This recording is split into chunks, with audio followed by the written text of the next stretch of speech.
That is the kind of thing that real-time networking will allow.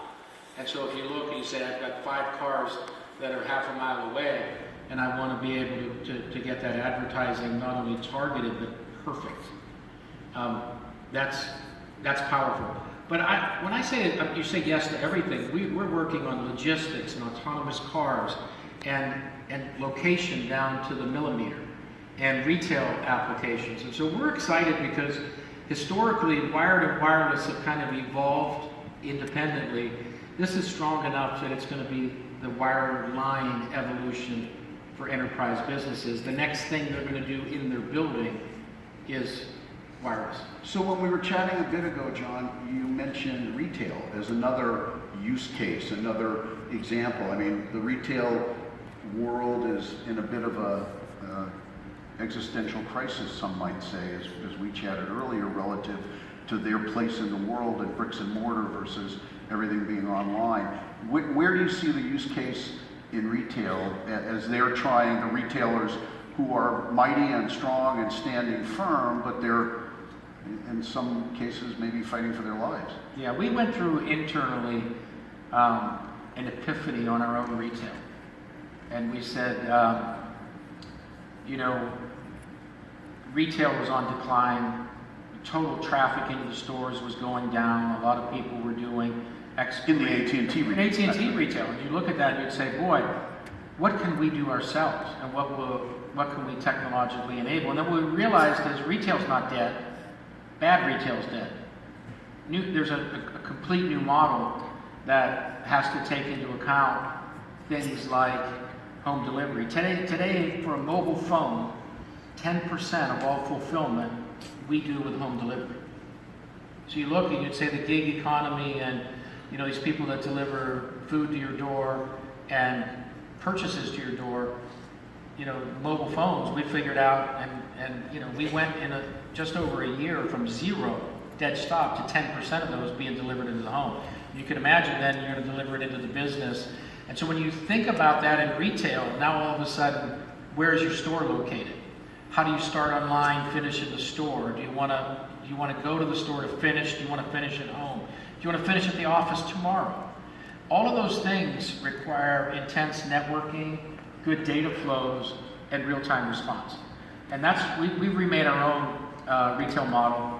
And then all of the normal things that you get traditionally with data, like who's shopping, where, when, and how, those things, again, if you're using census data to determine whether you staff your store with someone who speaks Spanish or English, then you're probably 10 years out of date. And interestingly, what we learned is there's almost no store where it's uniform during the day and week. So we start to see things like changing the signage and the language in the store by time of day or day of week. And so things have gotten really real time. And so I'm really excited about where retail cases are going as well. It's interesting because the point you made about a sports experience, a live stadium experience, it's about the experience. It's not just going to the stadium to watch the game. It's like the movie theater.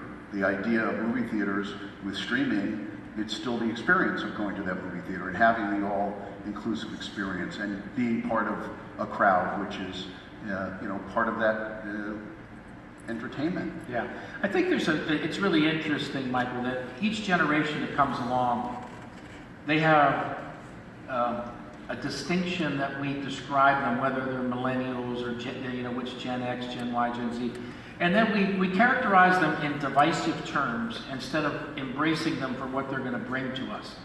And I think in the beginning, when we look at this experience generation that says, I'm less interested in owning things and more interested in feeling things. And you say, how does that work for us? It's a transformational experience because, how you experience a game needs to change to draw them in and spend a few hours in your facility. But that's also true whether you're in a retail store or at a mall or a museum, right? It's now not about the knowledge and what I pass to you in digits, pictures, or video. It's the whole experience. Well, it's kind of like I've made the distinction, having the good fortune and the blessing of being a grandfather. I owned my kids, I just rent my grandkids. Yeah.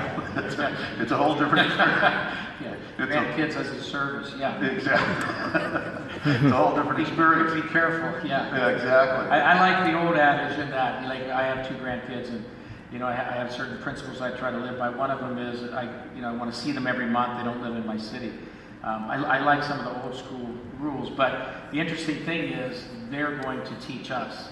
Oh, yeah. And the sooner we figure out what the next generation is going to teach us, the more likely we are not to have to go through the pain of restructuring, and we can just deal with the opportunity that sits in front of us. I think that's kind of what I'm saying. We're now in consumer and business moving into this experiential world, and what we sell to businesses ultimately is for people.